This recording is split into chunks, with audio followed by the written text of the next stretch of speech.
नमस्कार मित्रों, आज हम फिर हाजिर हैं एक नए विषय के साथ।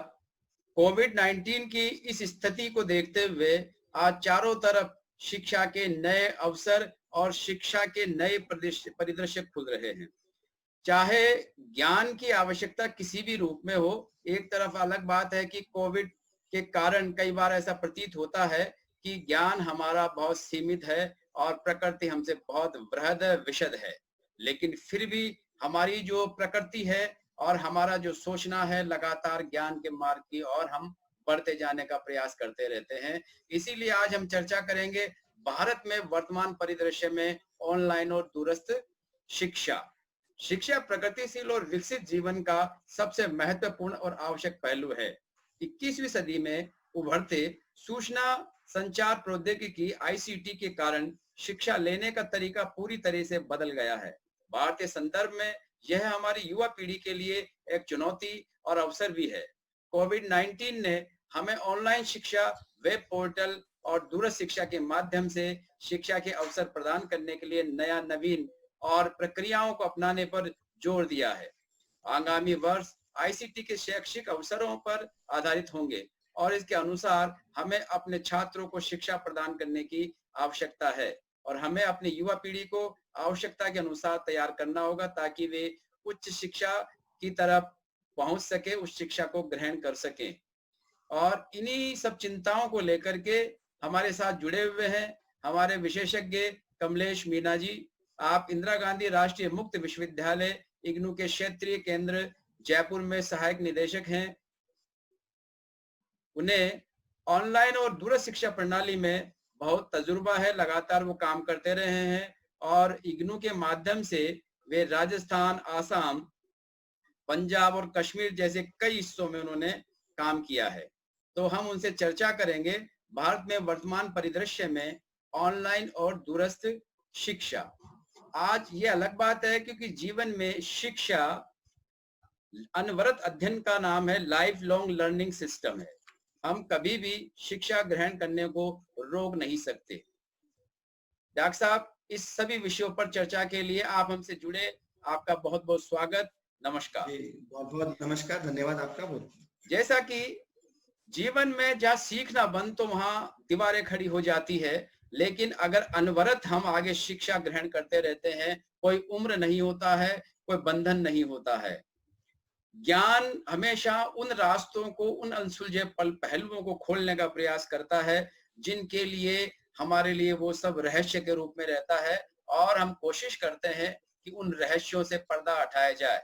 कोविड बहुत सारे रहस्यों को हमारे सामने ला रहा है और उन सारे रहस्यों को खोजने के लिए, वैक्सीनेशन के लिए और उस कोविड की जो बार-बार म्यूटेशन के द्वारा चेंज हो रही है अपनी पोजीशन और अपना स्ट्रक्चर चेंज हो रहा है, उन सब को चुनौती के रूप में हमारे वैज्ञानिक ले रहे हैं और ज्ञान के नए-नए रूपों के माध्यम से उसे समझने का प्रयास कर रहे हैं। हमारी शिक्षा प्रणाली में हमारे ड्रॉप आउट स्टूडेंट हों, चाहे वैसे स्टूडेंट हों जो लगातार स्कूलों में या कॉलेजों में जाकर के शिक्षा ग्रहण नहीं कर सकते, ऐसे में आपका इग्नू जैसा संस्थान और भी कई डिस्टेंस लर्निंग संस्थान है, लेकिन इग्नू महत्वपूर्ण संस्थान है जो उन ड्रॉप आउट स्टूडेंटों के साथ घर तक पहुंच करके शिक्षा की अलग जगाए हुए है। ऐसे तो माना जाता है कि प्यासे को कुएं के पास जाना पड़ता है, लेकिन आपका जो शैक्षणिक संस्थान है वो प्यासे के पास खुद ही पहुंच जाता है। तो मीना जी, आप इस ऑनलाइन सिस्टम से बहुत समय से जुड़े हुए हैं, तो आप कृपया बताएं कि भारत में उच्च शिक्षा का वर्तमान परिदृश्य कैसा है और आप इसे कैसे समझते हैं? भारत में वर्तमान परिदृश्य को अगर आप देखें, 1947 में देश आजाद हुआ, उसके बाद से लेकर आज तक बहुत सारी तब्दीलियां, बहुत सारे बदलाव हमारे एजुकेशन सिस्टम ने देखे, बहुत सारी पॉलिसीज आई। अभी आने वाले समय में एक नई पॉलिसी हमको देखने को मिलेगी, न्यू एजुकेशन पॉलिसी हमारे लिए आ रही है। तो ये सारे के सारे परिवर्तन हमारी जरूरतों के हिसाब से, समय के हिसाब से जो बदलाव सोसाइटी में हुए हैं, देश में हुए हैं या एजुकेशन सिस्टम में हुए हैं, उनको ध्यान में रखते हुए ये बदलाव जरूरी भी है। मेरे ख्याल से हर देश अपने एजुकेशन सिस्टम में समय समय पर इस तरह के बदलाव करते रहते हैं। और आपने जिक्र किया वर्तमान परिदृश्य में हमारा एजुकेशन सिस्टम, तो जैसा कि मैं अक्सर इस बात को मैं कहता हूं कि वर्तमान परिदृश्य में हमारा एजुकेशन सिस्टम को देखें तो दो, सबसे पहले कन्वेंशनल एजुकेशन सिस्टम हमारे पास इस देश में रहा है। कन्वेंशनल एजुकेशन सिस्टम ये कहता है कि बच्चियों को या हमारे छात्रों को एक नियमित रूप से एक निश्चित दायरे में रहकर एक निश्चित नियम के तहत आपको पढ़ाई करनी है, जिसके लिए आपको कॉलेज जाना पड़ेगा, जिसके लिए आपको स्कूल जाना पड़ेगा। लेकिन आने वाले समय में ये महसूस किया गया कि केवल कन्वेंशनल एजुकेशन सिस्टम ही इस देश में हमारे बच्चों की एजुकेशन रिक्वायरमेंट को पूरा नहीं कर सकता, क्योंकि हमारा देश डाइवर्सिटी वाला देश है, विविधता वाला देश है। बहुत सारी विविधता इस देश में मिलती है, और जब भी हम डाइवर्सिटी की बात करते हैं तो ज्यादातर हमारा ये, मैं इसको अनफॉर्चुनेट कहूंगा कि जब भी डाइवर्सिटी की बात होती है तो हम इसको कास्ट, कलर, लैंग्वेज, रिलीजियस या जात पात के आधार पर हम जोड़ते हैं, लेकिन ये विविधता नहीं है। असली विविधता हमारी भौगोलिक विविधता। तो भारत जितना विशाल देश है, इतना समृद्ध देश है कि चारों नॉर्थ ईस्ट साउथ वेस्ट आप देखेंगे तो भौगोलिक रूप से बहुत ज्यादा विविधताएं देखने को मिलेगी। परिस्थितियां कोई एक प्लानिंग, एक योजना पश्चिमी राजस्थान या राजस्थान के लिए जो कारगर हो सकती है वो नॉर्थ ईस्ट के लिए कारगर नहीं हो सकती है। वहां की रिक्वायरमेंट अलग है, वहां की जरूरत अलग है। दक्षिणी भारत में जो योजना कारगर हो सकती है वो J&K में कारगर नहीं हो सकती। तो ये इन सारी चीजों को ध्यान में रखते हुए भारत सरकार ने बहुत सारे बदलाव किए। कन्वेंशनल एजुकेशन के बाद में एक नया 60 के दशक के आसपास एजुकेशन सिस्टम इस देश में आया, जिसको हम पत्राचार, करस्पॉन्डेंस एजुकेशन सिस्टम बोलते हैं जी। करस्पॉन्डेंस एजुकेशन सिस्टम ये कहता था कि आपको कहीं कॉलेज जाने की जरूरत नहीं है, टीचर से मिलने की जरूरत नहीं है, घर बैठे आपको किताबें आ जाएगी, सारा कम्युनिकेशन पत्राचार के माध्यम से होता था। लेकिन उसके अपने नुकसान थे, अपने फायदे वजह से जो इम्पैक्ट सोसाइटी पर नहीं पड़ पाया या हमारे लोगों को ज्यादा उसका बेनिफिट नहीं मिल पाया। सरकार ने 80 के दशक के आसपास दोनों को मिलाकर, कन्वेंशनल एजुकेशन और पत्राचार एजुकेशन को मिलाकर एक नया एजुकेशन सिस्टम अडॉप्ट किया, जिसको ODL, open distance learning system कहते हैं। और इस दूरस्थ शिक्षा, और वर्तमान दौर में हम चौथे उस एजुकेशन परिदृश्य में पहुंच गए हैं।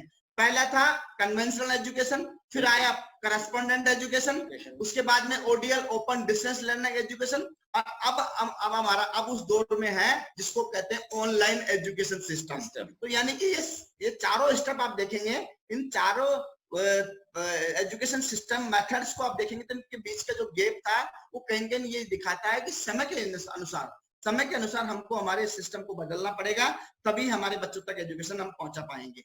भारत में वर्तमान परिदृश्य अगर हम देखते हैं तो as per UGC data norms, as per UGC data ये कहता है कि इस देश के अंदर 50 सेंट्रल यूनिवर्सिटी आज की तारीख में मौजूद है, 409 स्टेट यूनिवर्सिटी मौजूद है, 127 डिम्ड यूनिवर्सिटी है और 349 प्राइवेट यूनिवर्सिटी है। ये सारी मिलाकर कन्वेंशनल एजुकेशन और ODL के माध्यम से या ऑनलाइन के माध्यम से हमारे तक उच्च शिक्षा पहुंचाता है। ये हमारा वर्तमान परिदृश्य है जो हमारे एजुकेशन परिदृश्य को दर्शाता है। और आने वाले समय में हम चौथे फेज में जा रहे हैं। चौथा फेज है ऑनलाइन एजुकेशन सिस्टम का, जहां पर हमको हमारे नए information communication technology based education methods को अडॉप्ट करना पड़ेगा यदि हम हमारे यूथ को, हमारे युवाओं को एजुकेशन देना चाहते हैं। इसके अलावा तकरीबन 23 IITs हमारे देश में वर्तमान में मौजूद है, जो इंडियन इंस्टीट्यूट ऑफ टेक्नोलॉजी है, जो टेक्नोलॉजी बेस्ड एजुकेशन हमारे लोगों को देती है, हमारे स्टूडेंट्स को देती है। 31 NITs है अक्रॉस द नेशन में, 31 NIT जो इनके माध्यम है। 20 IIM Indian institute of mass management है। ये सारे मिलाकर 7 IISER है, Indian institute of social science education and research.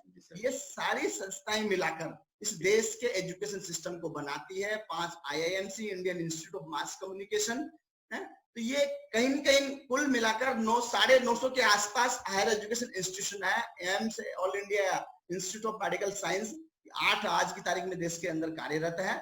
और वर्तमान का जो हमारी ह्यूमन कैपेसिटी रिक्वायरमेंट है वो ये कहता है कि आने वाले समय में हमारे देश को कम से भी कम, जो गवर्नमेंट चाहती है GER 2030 तक 30% एनहांस करना, तो ये चाहती है तो हमारे और ज्यादा कन्वेंशनल एजुकेशन सिस्टम को एनहांस करना पड़ेगा और कॉलेजेस खोलने पड़ेंगे, यूनिवर्सिटीज खोलनी पड़ेगी।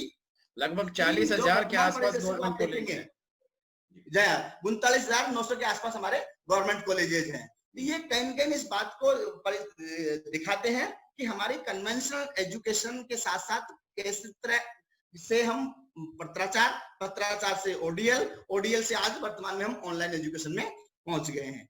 और वर्तमान कोविड-19 ने कहीं न कहीं मैं इसको इस लिहाज से देखता हूं तो क्योंकि कम समय में ये एक महामारी, ये पैंडेमिक, इंटरनेशनल पैंडेमिक जो फैली पूरे विश्व में, इसने हमारी पोटेंशियल, हमारी एकेडमिक क्षमता, हमारी अपॉर्चुनिटीज को बनाने के लिए एक अवसर दिया है कि हम इन कम समय में हमारे ह्यूमन रिसोर्स को किस तरह बचा सकते हैं, किस तरह स्किल्ड कर सकते हैं।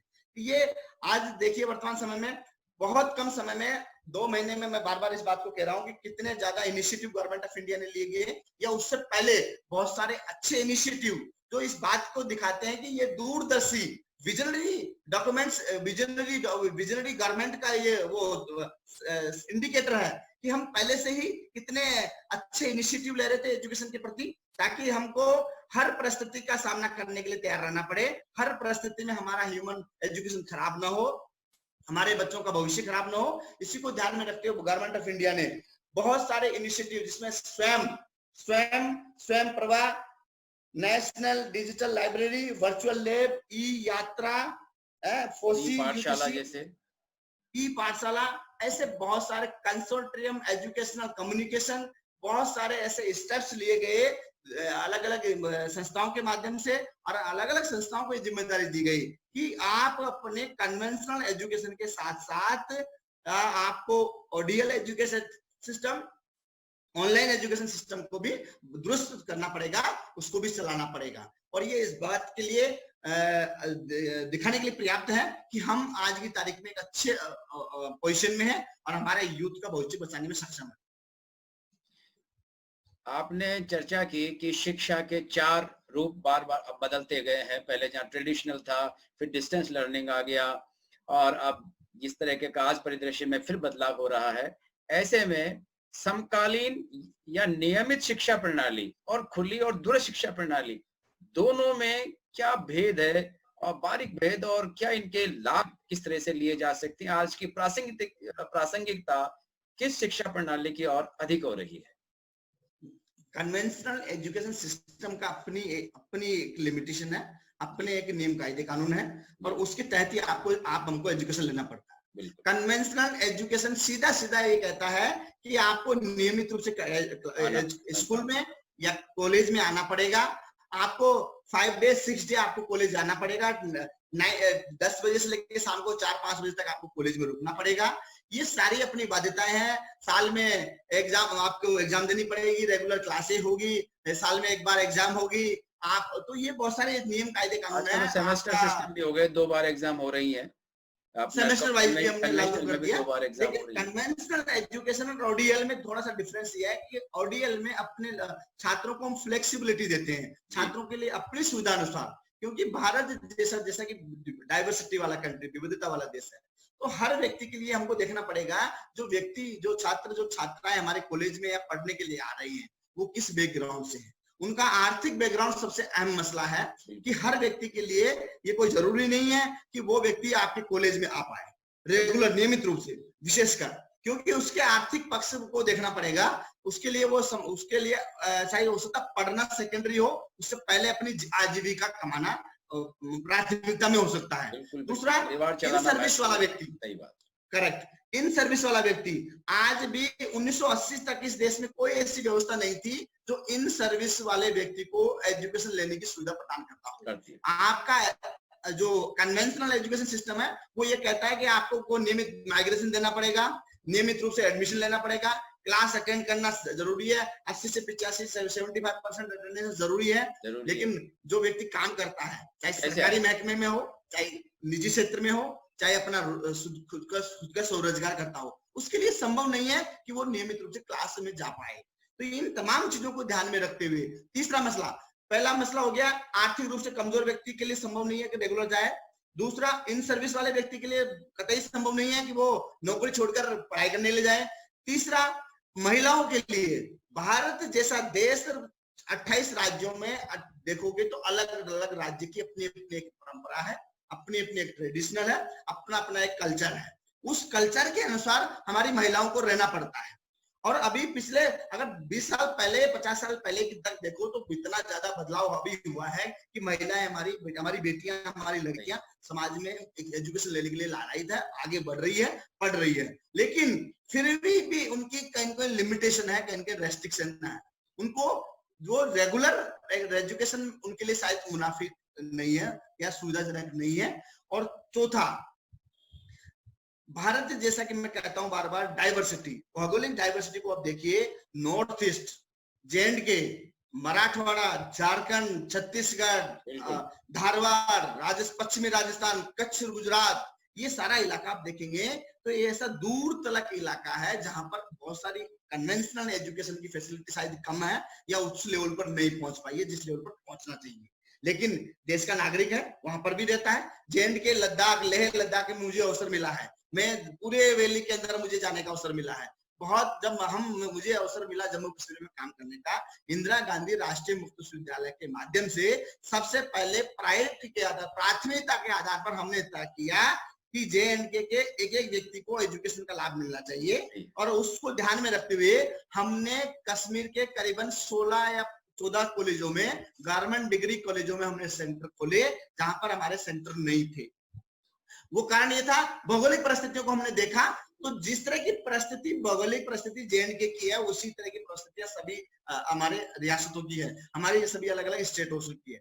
तो उन सबको ध्यान में रखते हुए हम उनके लिए संभव नहीं है कि कन्वेंशनल एजुकेशन में वो सब आपका एनरोल कर पाए। दूसरा, भारत सरकार इस बात को चाहती थी, भारत सरकार का पहली प्राथमिकता भारत सरकार की ये रही कि हर व्यक्ति तक एजुकेशन पहुंचे। व्यक्ति चाहे कोई भी हो, व्यक्ति चाहे कहीं भी रहता हो, किसी भी मजहब का हो, किसी भी भाषा का हो, किसी भी प्रांत का हो, किसी भी जात का हो, किसी भी इलाके का हो, उस व्यक्ति को प्राथमिकता के आधार पर एजुकेशन मिलना चाहिए। और ये संभव नहीं था कि केवल पारंपरिक शिक्षा पद्धति से ही किया जाए, तो इंदिरा गांधी राष्ट्रीय मुक्त विश्वविद्यालय को बनाया। 19 नवंबर 1985 को देश का पहला नेशनल ओपन यूनिवर्सिटी बना। उसके बाद डिस्टेंस लर्निंग के और विश्वविद्यालय खोले गए, जिनके माध्यम से शिक्षा को हर जगह तक पहुंचाने का प्रयास किया गया है। मीना जी, आपने एक टर्म यूज की गई थी GER, ग्रोस एनरोलमेंट रेशियो, तो उस शिक्षा में ये सकल नामांकन अनुपात क्या है और वर्तमान में क्या स्थिति है इसकी? अगर GER, gross enrolment ratio in higher education देखे, all India survey on higher education report ये कहती है करीबन 26.3 हमारा GER इस देश का आज की तारीख में है। और भारत सरकार का ये लक्ष्य है कि 2030 तक हमारा GER कम से कम 30% होना चाहिए। और ये GER मतलब हमारी नामांकन दर के कितने लोग पढ़ने के लिए जा रहे हैं। इस GER में भी बहुत सारे कंट्राडिक्शन आपको देखने को मिलेंगे कि UG लेवल पर मैक्सिमम तादाद में लोग हमारे जाते हैं पढ़ने के लिए। PG का संख्या देखेंगे तो बहुत कम संख्या है, करीबन 5 से 6% लोग PG में जा रहे हैं। और उसके बाद PhD प्रोग्राम का एनरोलमेंट GER आप देखेंगे तो 0.5%, यानी कि बहुत कम, चुनिंदा संख्या में कुछ हजार लोग PhD लेवल पर जा रहे हैं। ये तमाम मसले GER इस बात का रिफ्लेक्शन है कि अभी भी उस लेवल पर हम नहीं देखे। ग्लोबली कंपैरिजन हम देखें, एवरेज ग्लोबली हम देखें, ये आपको देखना पड़ेगा और आप लोगों को पॉलिसी मेकिंग के टाइम पे सोचना भी चाहिए, क्योंकि ग्रेजुएशन लेवल पर जिस तरह से फ्लेक्सिबिलिटी दी जाती है, उसको असाइनमेंट दिया जाता है और आने की बाध्यता नहीं होती है। वो अपना कुछ परसेंटेज घर पे से करके दे सकता है, कुछ एग्जाम दे सकता है, इसलिए बहुत सारे विद्यार्थी आपसे जुड़ते हैं।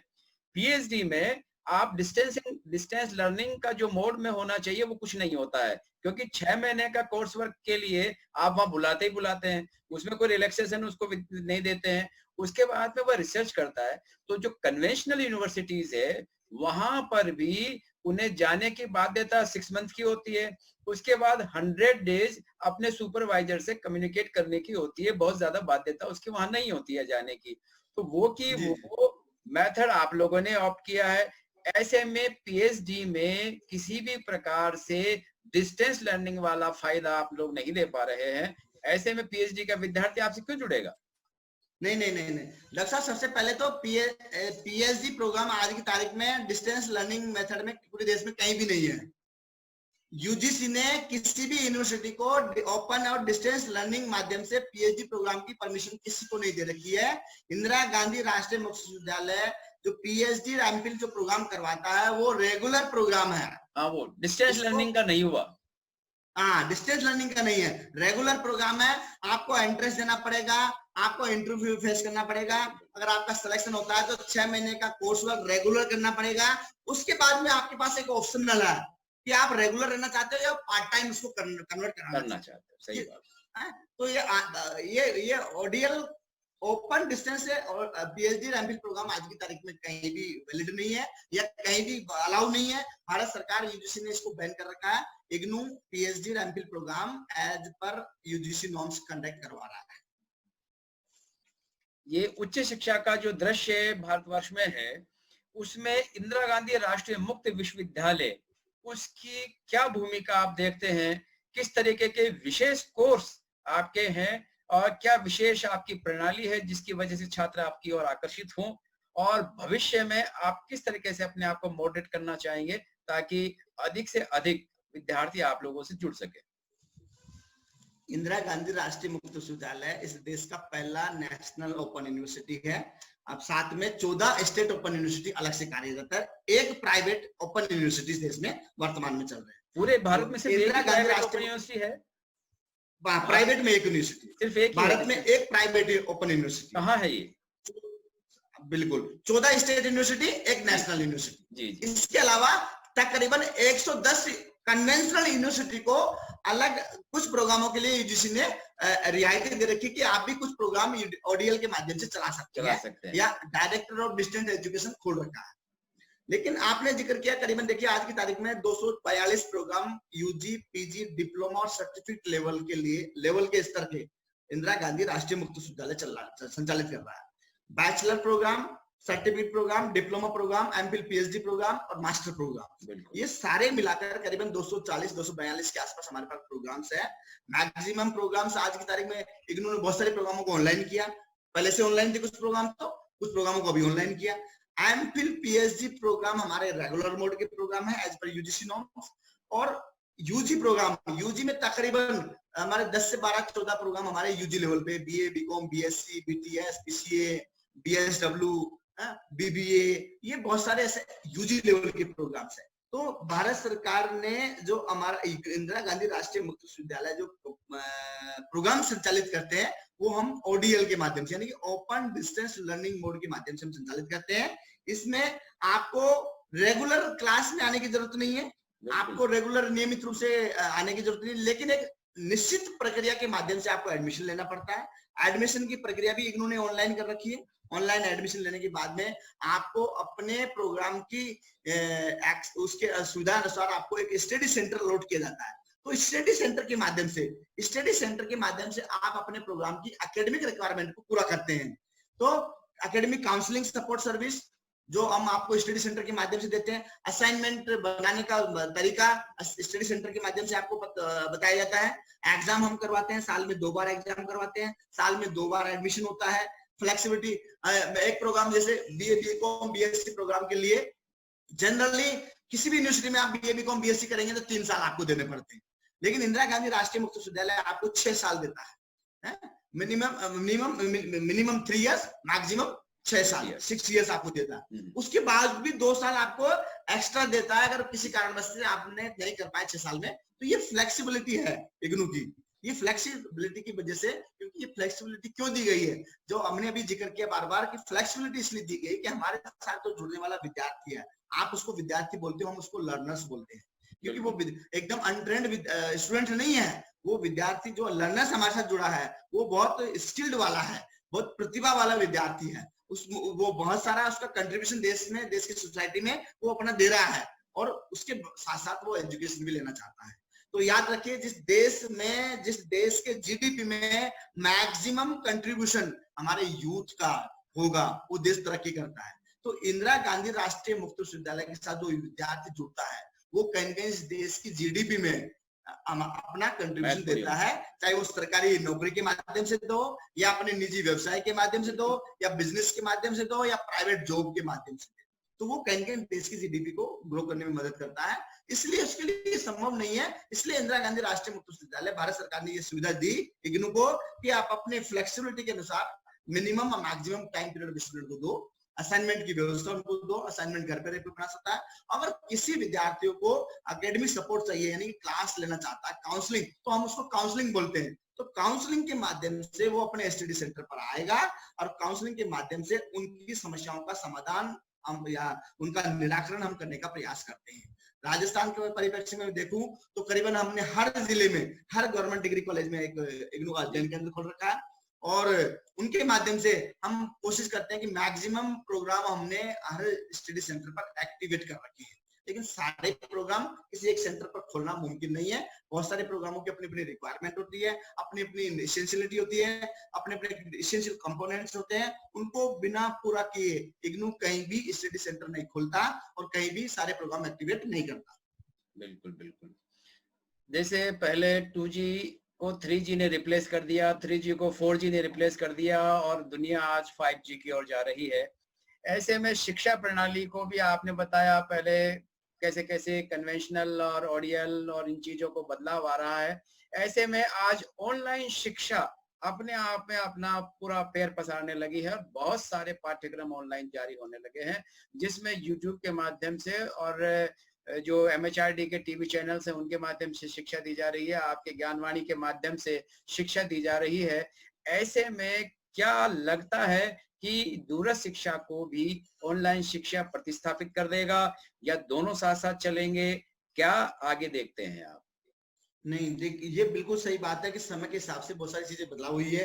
कन्वेंशनल एजुकेशन, पत्राचार एजुकेशन और दूरस्थ एजुकेशन, अब हम चौथी फेज में है, ऑनलाइन एजुकेशन। लेकिन निश्चित रूप से मान के चलिए कि कोई कन्वेंशनल एजुकेशन रहेगी, लेकिन अपनी लिमिटेशन हो सकती है, कुछ दायरा कम हो सकता है। लेकिन जो समय अब आ रहा है, जो 21 सेंचुरी की तरफ हम जिस तरह से बढ़ रहे हैं, जिस तरह की रिक्वायरमेंट बढ़ रही है, तो निश्चित रूप से मान के चलिए कि कन्वेंशनल एजुकेशन के सामने ये दोनों एजुकेशन एक चुनौती रखेंगे, मजबूत चुनौती है, ऑनलाइन एजुकेशन सिस्टम और ओडीएल सिस्टम। क्योंकि आज का युवा, आज की युवती इस बात से वाकिफ है कि उनकी जरूरत है, हर व्यक्ति को आजीविका सबसे पहली प्राथमिकता है। और आज का युवा मल्टीटास्किंग हो गया और मल्टी टैलेंटेड होना चाहता है। करेक्ट, मल्टीटास्किंग, और यही चाहिए देश को, ऐसे ही युवा चाहिए देश को, ऐसे ही युवाओं की जरूरत है। अगर देश को ग्रो करना है, देश को बढ़ाना है, कि साथ साथ में पढ़ाई के साथ साथ आप कमाई भी करिए अपने लिए, ताकि अपना आजीविका, अपना व्यक्तिगत जीवन भी चुस्त रहे और देश की जीडीपी में भी आपका कंट्रीब्यूशन बढ़ता रहे। दूसरा, कहीं आपने कहा रिप्लेस वाली बात, तो नहीं, ये रिप्लेस इमीडिएटली नहीं होता है, समय के अनुसार हमको बदलना पड़ता है। पिछले 2 महीने 20 मार्च के बाद में इस देश में 24 मार्च को हमारे यहाँ लॉकडाउन होता है, 24-25 मार्च को, उसके बाद से लेकर आज तक आप देखिए, आपने जिक्र किया कि इंदिरा गांधी राष्ट्रीय मुक्त विश्वविद्यालय के बहुत सारे प्रोग्राम ऑनलाइन है। हम Gyanvani, Gyan Darshan, YouTube channel, Facebook live, Twitter के माध्यम से लोगों तक एजुकेशन पहुंचा रहे हैं, सूचना पहुंचा रहे हैं। तो ये, और हम कितने जल्दी उस वातावरण में ढल गए कि आज हमको महसूस नहीं हो रहा है कि हम लॉकडाउन भी है कि नहीं। घर आप हम डिस्कशन कर रहे हैं, अगर ये लॉकडाउन नहीं होता तो आप हम जैसे व्यक्तियों को यहाँ पर बैठकर इस तरह के प्रोग्राम बनाने की जरूरत नहीं पड़ती, और शायद हम सोच नहीं पाते। तो कहीं न कहीं हमको लॉकडाउन की वजह से हमारी इनर पोटेंशियल को रिकॉग्नाइज करने में मदद मिली है, हमारी टेस्ट करने का मौका दिया है। और आज हम देखिए 2 महीने में भारत सरकार के इतने अच्छे इनिशिएटिव, मानव संसाधन विकास मंत्रालय भारत सरकार ने इतने ज्यादा इनिशिएटिव लिए इस दौरान कि हमारे व्यक्ति की शिक्षा खराब ना हो, हमारे बच्चों का भविष्य खराब ना हो, इन तमाम चीजों को ध्यान में रखते हुए। लेकिन फिर भी सरकार फिर भी मीना जी, सरकार अभी भी इंफॉर्मेशन कम्युनिकेशन में लगातार बनी हुई है। चैप्टर लगातार बच्चों तक पहुंचाने का प्रयास किया जा रहा है, ज्ञान लगातार पहुंचाने का प्रयास किया जा रहा है, लेकिन सरकार अभी भी असेसमेंट की कोई पॉलिसी नहीं बना पा रही कि स्टूडेंट का एग्जाम किस तरह से कराया जाए, लॉकडाउन में एग्जाम कैसे करवाया जाए, पब्लिक को डिस्टेंस सोशल डिस्टेंसिंग की पालना कराते हुए कॉलेज तक लाया जाए या और कोई माध्यम से कराया जाए। ये बड़ी चुनौतीपूर्ण कार्य है। ऐसे में बड़ा मुश्किल है। तो युवाओं को किस तरीके से क्या आप संदेश देना चाहेंगे या परीक्षा प्रणाली को लेकर के क्या कहना चाहेंगे कि आगे उसमें ज्ञान इकट्ठा करने का तो हो, लेकिन उसको डिग्री में कन्वर्ट करने का भी तो कुछ होना चाहिए, क्योंकि अगर बिना एग्जाम निश्चित हुए रूप आप से, डिग्री देंगे नहीं, और ऐसी स्थिति बिल्कुल में लगातार लॉकडाउन रहता तो एग्जाम होगा नहीं। निश्चित रूप से आपने ठीक कहा, लेकिन ये भी हमको मानना पड़ेगा कि ये सडनली आई हुई एक चुनौती है। अचानक से एक समस्या हमारे सामने आई, विपदा आई, नेशनल इंटरनेशनल डिजास्टर है, इसमें कोई डाउट नहीं है। और आपने एग्जाम को लेकर भारत सरकार लगातार कमेटियां बनाई।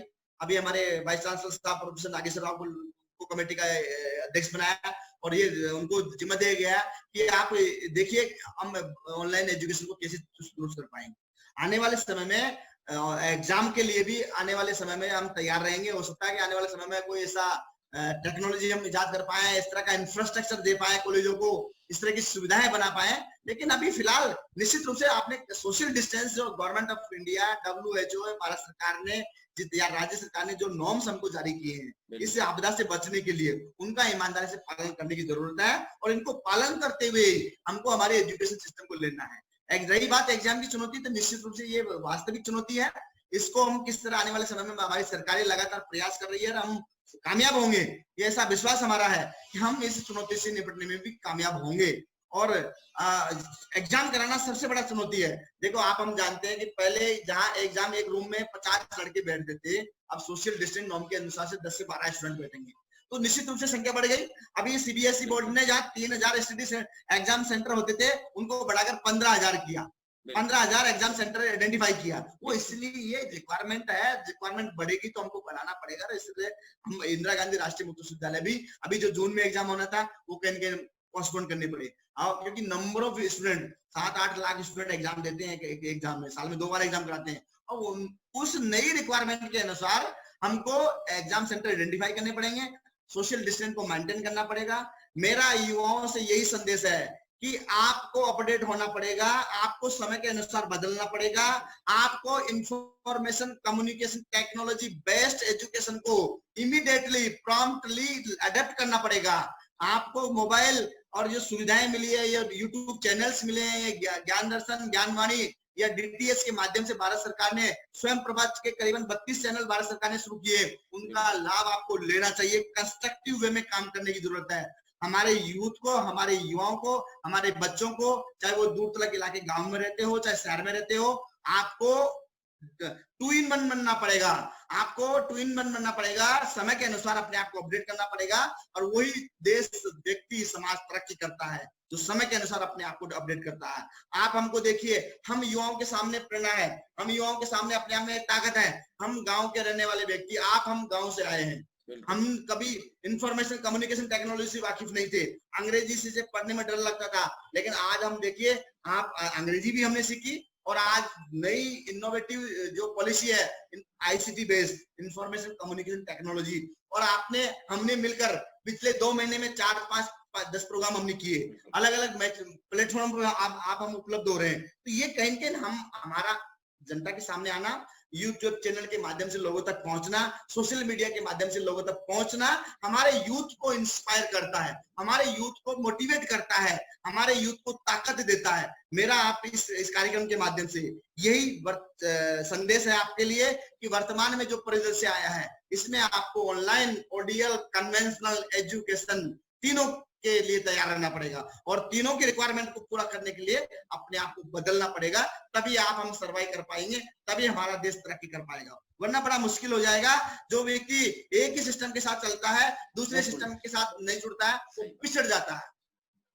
बिल्कुल, आज की स्थिति बड़ी विचित्र हो गई है, जहां प्रकृति बार बार हमारे ज्ञान को चुनौती देती है और वहीं पर हमारा आर्टिफिशियल इंटेलिजेंस एक तरीके से हमारे ज्ञान का बार बार परीक्षण लेता रहता है और हम उसके साथ साथ मूल्यांकन करते रहते हैं। ऐसी तीनों परिस्थितियों के साथ साथ भी हम रुके नहीं, थके नहीं, ज्ञान यही कहता है, सदैव प्रकाश की ओर हम आगे बढ़ते रहें, तभी हम ज्ञान को प्राप्त कर सकते हैं। आप सब लोगों ने हमारे साथ जुड़ करके और खासकर से मीना जी आप लोग हमसे जुड़े, इसके लिए बहुत-बहुत धन्यवाद और आभार। कृपया दर्शक आपका भी जितना बहुत भी बहुत इस धन्यवाद। कार्यक्रम को देख रहे हैं, वो सब सबसे अपने महत्वपूर्ण लाइक, धन्यवाद शेयर डॉक्टर और साहब आपका। सब्सक्रिप्शन के माध्यम से बताएँगे कि कार्यक्रम कैसा लगा और भविष्य में किस तरह के कार्यक्रम की ओर अपेक्षा की जाती है। तब तक के लिए आप सभी को शुभकामनाएँ। सबसे धन्यवाद। और सबसे महत्वपूर्ण धन्यवाद आपका। आप लगातार एक एकेडमिक होने के नाते, एक प्रोएक्टिव एकेडमिक होने के नाते आप कोशिश कर रहे हैं कि हमारे ग्रामीण परिवेश के बच्चों को, हमारे दूर तलक इलाके के बच्चों को वो तमाम जानकारियां, वो तमाम इंफॉर्मेशन पहुंचे, और इस तरह के डिस्कशन आप कर रहे हैं। आपके चैनल के माध्यम से निश्चित रूप से मान के चलिए, हमारे मेरे पास मैसेज आते हैं, मुझे बताए थे लोग कि आप डॉक्टर एसपी महेंद्रा की नए नए इनिशिएटिव्स, नई नई पहल, नए नए डिस्कशन, नई नई चर्चा, नए नए विषयों पर बातचीत कर रहे हैं। ये कहीं न कहीं हमारी जरूरत है, हमारी यही रिस्पॉन्सिबिलिटी है देश, समाज, सोसाइटी के लिए हमको करना चाहिए। आपको भी बहुत बहुत धन्यवाद कि आप लगातार कंस्ट्रक्टिव माय अप्रोच के साथ आप इस तरह के प्रोग्राम कर रहे हैं, जिसका फायदा हमारी यूथ जनरेशन को मिल रहा है। हमारे अनुभवों को दूसरों के साथ शेयर कर पाएँ, ये हमारे लिए बहुत महत्वपूर्ण है कार्य है और शिक्षक होने के नाते अनवरत दिमाग में यही चलता रहता है, किसी और को मेरे अनुभव, मेरे बुद्धिमत्ता से शेयर करा सकूँ, उसे और आगे बढ़ाने का प्रयास कर सकूँ। इन्हीं शुभकामनाओं के साथ जुड़ा हुआ हूँ। आप सभी का पुनः नमस्कार। धन्यवाद। थैंक यू, नमस्ते सर, थैंक यू।